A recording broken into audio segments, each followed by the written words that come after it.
in NBC's great parade of new shows.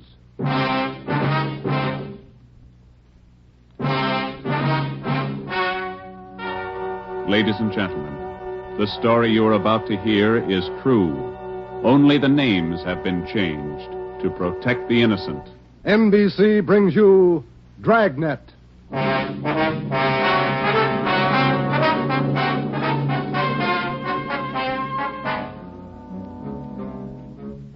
You're a detective sergeant.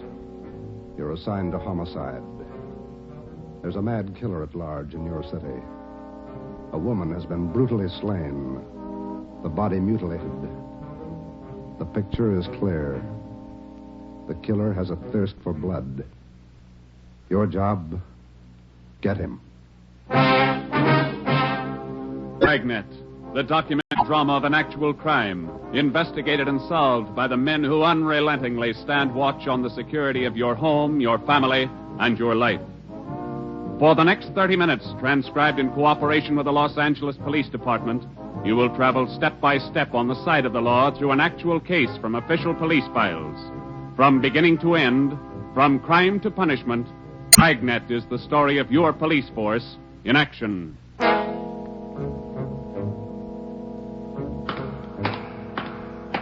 It was Wednesday, January 12th. It was raining in Los Angeles. We were working the night watch out of homicide. My partner's Ben Romero. The boss is Ed Backstrand, chief of detectives. My name's Friday. I was on the way back from the morgue, and it was 11:23 p.m. when I got to room 42. Homicide. Hi, Joe. Chief wants to see you. He's in there with Romero. Thanks, Chandler. How's the wife? Fine. How about your mother? Better, thanks. Hi, Joe. Hi.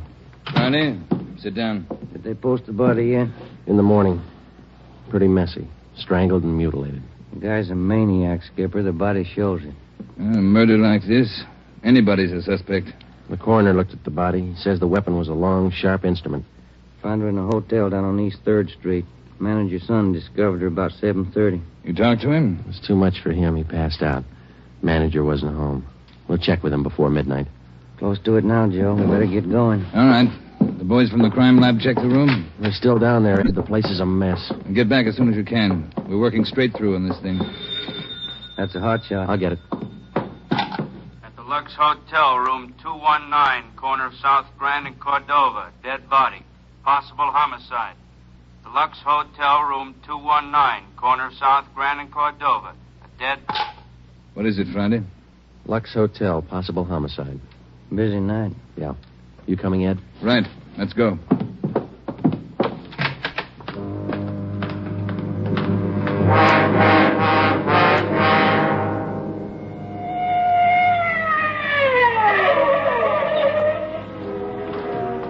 Six minutes later, Ed Backstrand, Ben, and I pulled up in front of the Lux Hotel.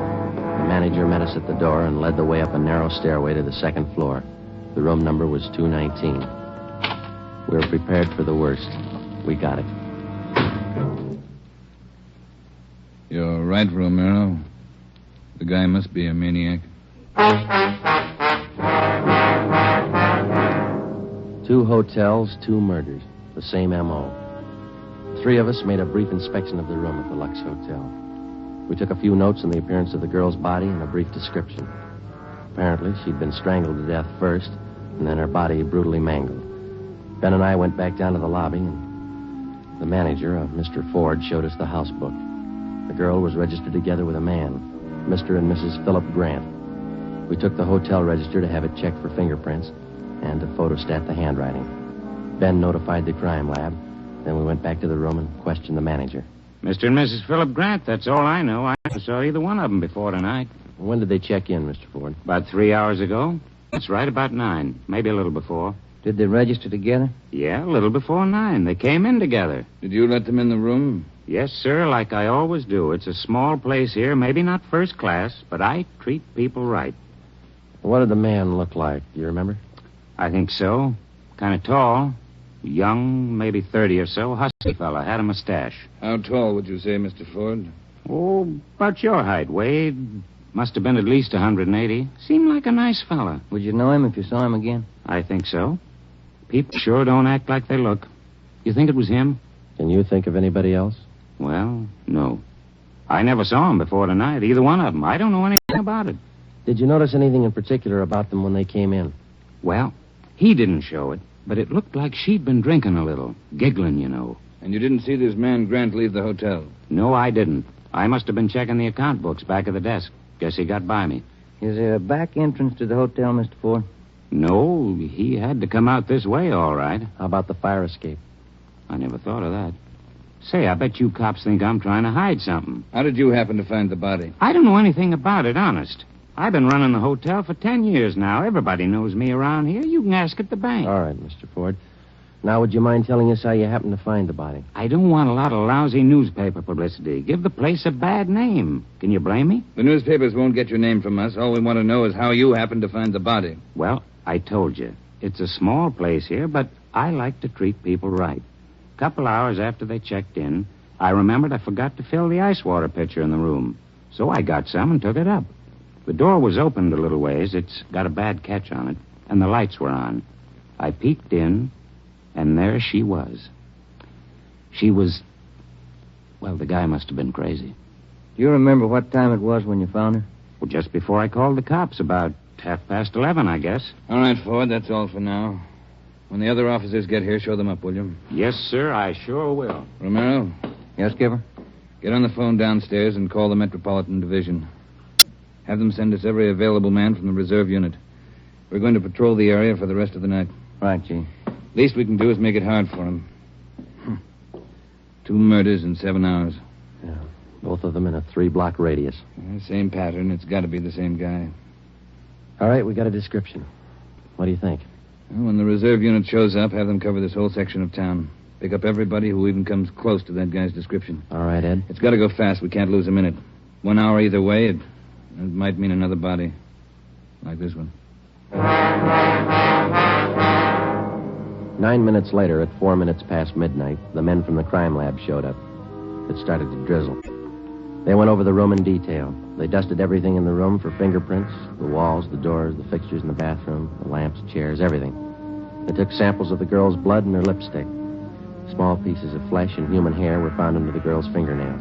The nails were scraped carefully and the contents put in an envelope, marked and sealed. Ed Backstrand ordered pictures taken of the room and the girl's body from different angles. Every object in the room that could have any possible tie-in with the murder was photographed. It was raining. The rear of the hotel where the fire escape was overlooked a vacant lot. Ben had a hunch. While the lab men were at work, we left the hotel and circled around into the lot for a look at the ground directly underneath the fire escape ladder. It was raining hard now. Must be an easier way to make a living. Mud's almost up to my knee. Mine, too. Watch your step. You see any prints? No. Wait till my wife sees these new shoes. Put it on your expense account. Oh, real funny. Ben, get that light over here. Look. Yeah. Good set of prints. Lucky that rain didn't start turning to wash them out by now. Yeah, hand me that cover from the trash can over there. I'll cover them. Wait a minute. What? Here, on the edge of the fire escape ladder. Small hunk of cloth. Man's suit? Well, looks like it. Might have caught himself in that sharp corner. I got it. All right, come on, let's get back. Yeah, out of this mud bath. Joe, Huh? let me have a light. You catch anything? Hunk of wrapping paper in that trash can. Stains on it. Open it up. Look. Yeah, a butcher knife. We went back to the Lux Hotel, room 219. The lab men were tearing the room apart. It was 10 minutes to 1. We gave the blood-stained knife and the piece of cloth we found on the fire escape to Lieutenant Lee Jones, head of the crime lab. We told him about the footprints just below the fire escape ladder. The knife will help us, so will the cloth. I don't know about the footprints. You say you covered them? That's right, Lee. They still look in pretty good shape. Maybe we can do something if the rain hasn't broken them down too bad. Bracken, Yeah, Lieutenant? you and Sloan get downstairs and take a look at those prints. They're good enough. Get a torch, dry them out, and make a cast, right? Okay, Lieutenant. Come on, Sloan. That's about all I can do for you now, Ed. I think we got everything there is to get. All right, Jones. I'll follow you back to the lab in a couple of minutes. Okay, Ed. Good luck, fellas. Thanks, Lee. We're going to need it. All right, Friday. Romero, it's your baby for the rest of the night. Lee, get anything? Few prints, a woman's purse under the bed. Don't know if it's hers or not. No identification. You going to be at the crime lab, Ed? All night. As soon as we find anything, I'll let you know. Yeah? A gang of cops just came in the lobby. They asked for you. Must be the reserve men from Metropolitan. Tell them we'll be right down, Ford. Okay. You want us to handle it, Ed? That's right. Do just as I told you. Spread them out over the whole area. Cover the streets, the alleys, the flop houses, restaurants, bars, everything. You got a description to go on. Find the man that fits it. Right, Skipper. Don't forget, the guy's a killer twice over. I don't think he'd hesitate on you. Be careful. We went down to the lobby, and Ed Backstrand gave the reserve men their orders. Then Backstrand left, and Ben and I took over. We picked up another half-dozen men in addition to the men in the reserve unit. They were deployed over an area of a dozen square blocks. It was one of the toughest sections of the city. With a general description of the suspect, some of them were to travel on foot, some in cruiser cars. A few minutes before 1 a.m., there was a steady downpour. Visibility was bad. At 3 minutes past 1, the manhunt was on. For the first 30 minutes, Ben and I cruised the general area between East 3rd and College Streets and Alameda and Figueroa. No sign. The rain kept on. We sat and listened to the calls come in. 12A, call your station. 12A, KMA 367. Attention, all units. Recovered license plates in the 6th column. 4 Young, 7690. 41R, 788 Standard Avenue at 373. 41R, KMA 367. Unit 71 at 2816 West La Cienega, a 507 party. What do you think, Joe? Any hunches? I think he's still around, somewhere inside these 12 blocks. Count it. 5?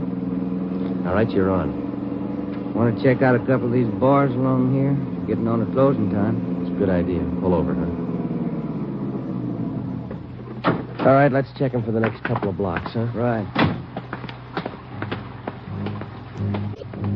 For the next 6 blocks until closing time, Ben and I checked every bar and every informant we met along the way. The questions got to be automatic. Have you seen a man answering this description?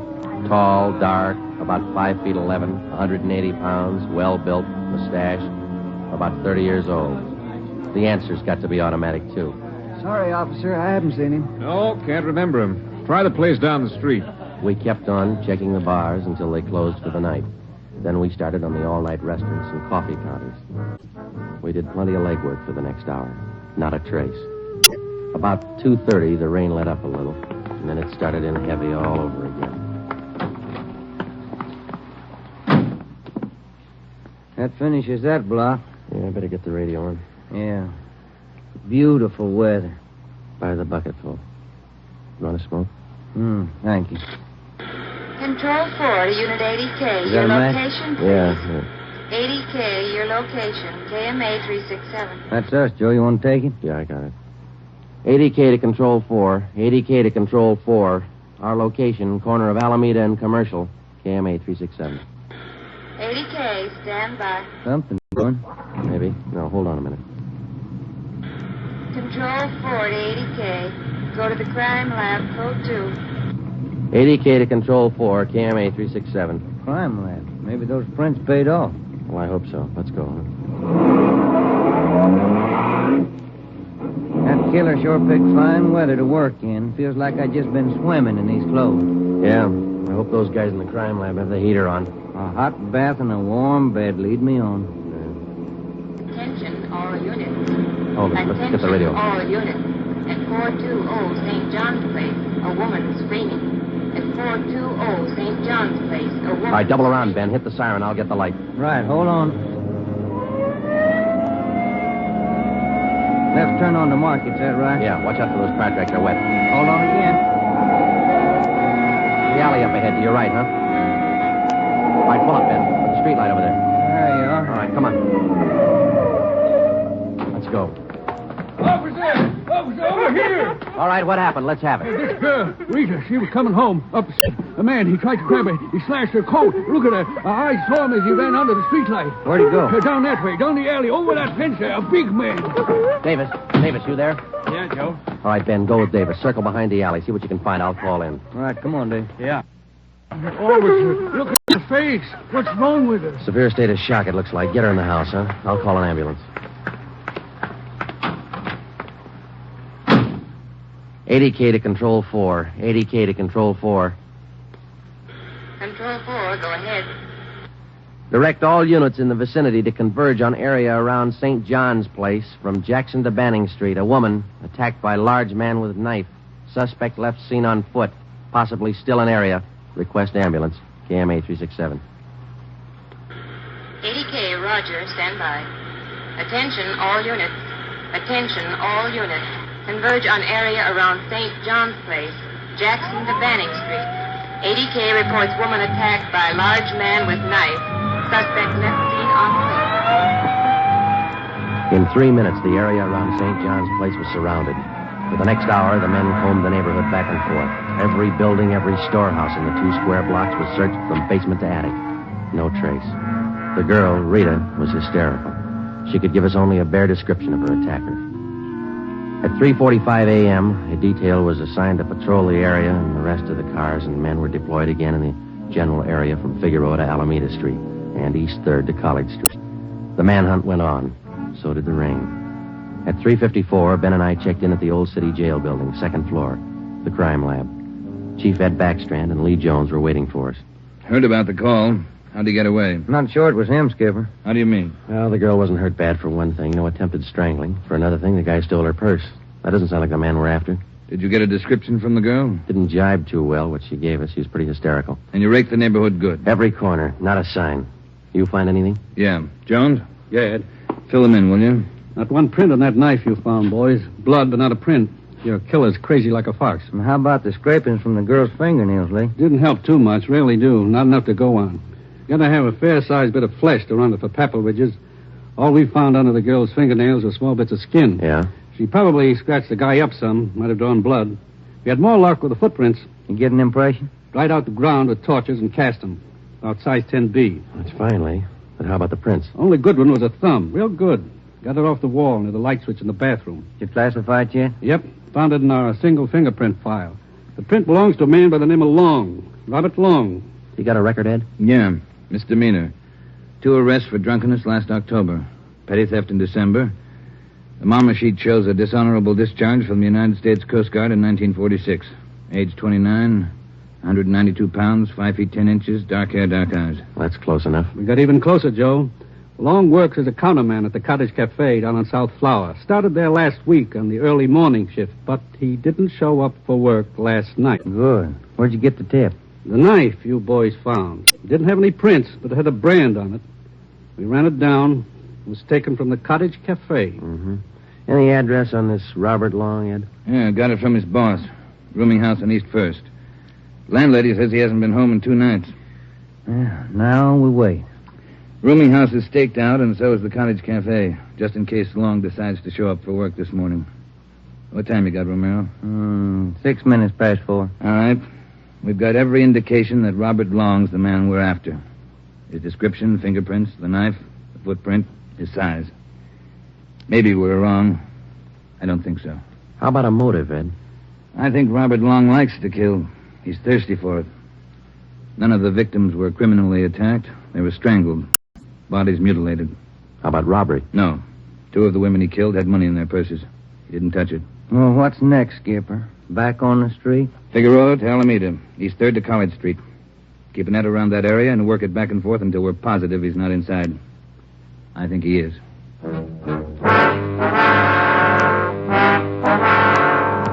At 10 minutes past 4 a.m., Ed Backstrand, Ben, and I left the crime lab and drove to the surrounded area. It was still raining. We passed several patrolmen from the reserve unit making the rounds. They didn't look any more comfortable than we felt.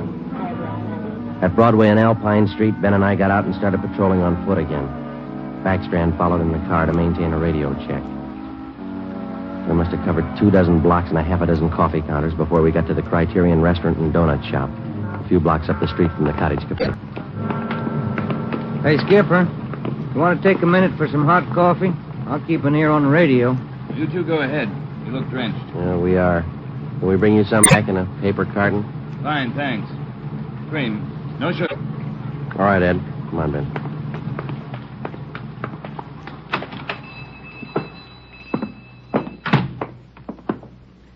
Place is empty. Yeah. Yes, sir, gentlemen. What'll it be? Hot coffee? Yeah, there's two of us here. Can you fix up one to go? Sure thing. Say on that one to go, cream, no sugar. Right. Say, you fellas cops? Yeah, why? No offense, just wondering. Here you are. Thank you. Cop in uniform was around a couple hours ago. Wanted to know if I'd seen some guy he was looking for. Tall, about 190 pounds, mustache, about 30 years old. Yeah, that's the description he gave me. He was looking for the guy. So are we. Say, that's good. That other cop came in right at my busiest time, a little after 2, when the bars closed. You know, it gets pretty rushed, and I didn't have much time to think, so I just said no. Then after the cop left, I remembered. You saw a man answering that description tonight? Yeah. I would have told the cop, but I was rushed. You know how it is. No time to think, and then I remembered. Are you sure? Oh, I'm sure, all right. Whoever he is, he's a lady killer. What do you mean? No offense. There was a sharp-looking dame down the end of the counter, and this guy breezes in and picks her up. Talks to her about 20 minutes, buys her a cup of coffee, and they walk out together. Do you remember what she looked like? Oh, nice-looking dame. Not beautiful, you know, more on the cute side. Ben, you got that morgue shot? Oh, yeah. Here it is. Thanks. Here's a picture. This the girl? Let's see. Yeah, that's her. Who is she? I don't know, mister. Down at the morgue, they call her Jane Doe, number 7. Just by accident, we'd come across a concrete lead on the killer's method of operation. The picture we showed the man in the donut shop was a shot of the Strangler's first victim the night before. Evidently, the killer would enter a bar, coffee shop, or restaurant, strike up a conversation with a woman, make friends with her, either buy her drinks or invite her to a bar in the neighborhood, and then the rest of the puzzle was still unsolved. We went back to the Cottage Cafe and checked with the men on stakeout. Not a sign of them, Chief. How are you men covering the place? Baxter up in front in the booth across from the cash register. Lyman's back with the dishwashers. I'm at the counter. When's Long due to report for work, Dave? At 5. About 20 minutes to go. You're lucky you're inside. It's wet out there. You look it. All right, Davis. We'll be around about 5. Right, Chief.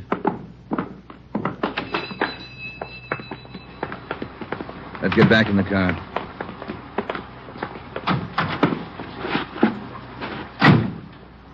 Where to, Skipper? Cruise the next 2 blocks, but don't go too far.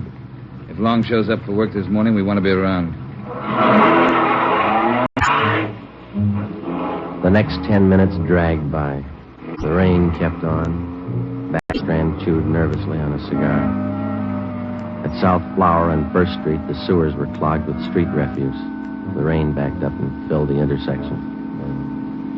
A group of aircraft workers huddled together in a doorway on one corner, waiting for the bus. It was cold and damp. I opened one of the back windows in the car to get some fresh air in. Off in the distance and close by, we could hear the sounds of a big city waking up slow to a rainy January morning. It was 8 minutes to 5. Attention all units. Attention all units. At 780 East Main, a restaurant. Man answering description of murder suspect. All right, Romero, step on it. Right, Skipper. About 10 blocks away, Ed. Who's going to cover the men at the Cottage Cafe? If this is a blind lead, it won't take us long to find out. They can handle it alone if they have to. Hang on. Look out. We're skidding. That was a close one, Ben. Yeah. If this is the guy, I owe you $5, right? Yeah. Attention all units. Additional information on your call to 780 East Main. Officers in pursuit of suspect. Suspect is on foot. Step on it, Romero. Attention all 2 more units. blocks, Skipper. Watch it, Ben. Next one to the left. Got it. That's the joint up ahead there. All right, watch your step and don't take chances. Don't play with him. Right. Here we go.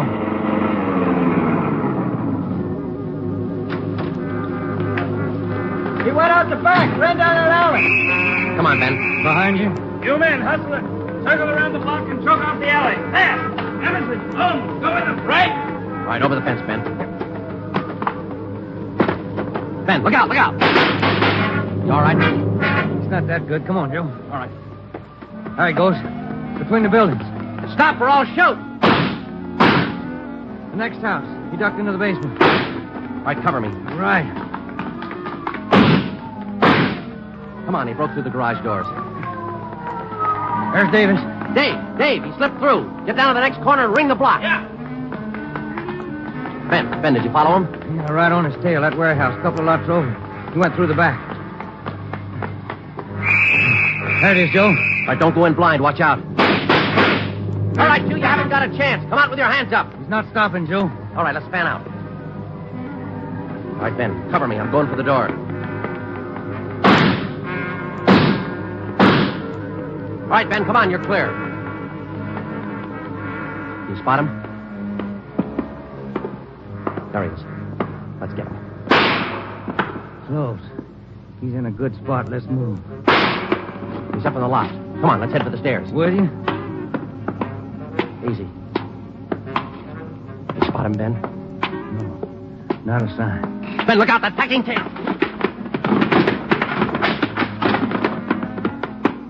Kind of close, huh, Joe? Yeah. Let's get that punk now. Now, Joe, there's another one. All right, you. We got the warehouse surrounded. Come on down. All right, then we'll blast you out. Joe, he's dropping down the ladder. He's going for the front door. They're waiting for you with Tommy guns out there. They'll cut you down. Stop. Joe, he's got the door open. He's making a break for it. He's crazy. He's trying to shoot his way out.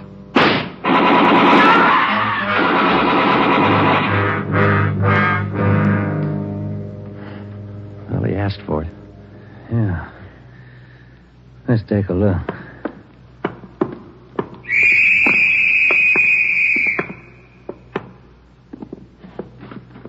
Messed up. Well, like his girlfriends. Yeah. Maybe he just didn't like women. Maybe. Hi, Ed. You all right? Tired. This is him, huh? Even the scratches that girl made on his face. Description match? 5'10", 192 pounds, dark hair, dark eyes, age 29. Robert Long. Killer.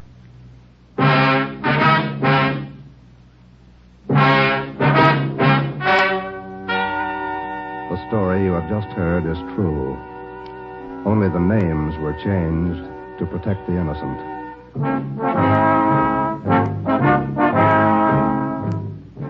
You have just heard the 10th in a new series of authentic cases transcribed from official files. Technical advice for Dragnet is furnished by the Los Angeles Police Department. Tonight's program is dedicated to Detective Louis A. Abbott of the Chicago Police Department, who on the afternoon of March 3rd, 1947, gave his life so that yours might be more secure.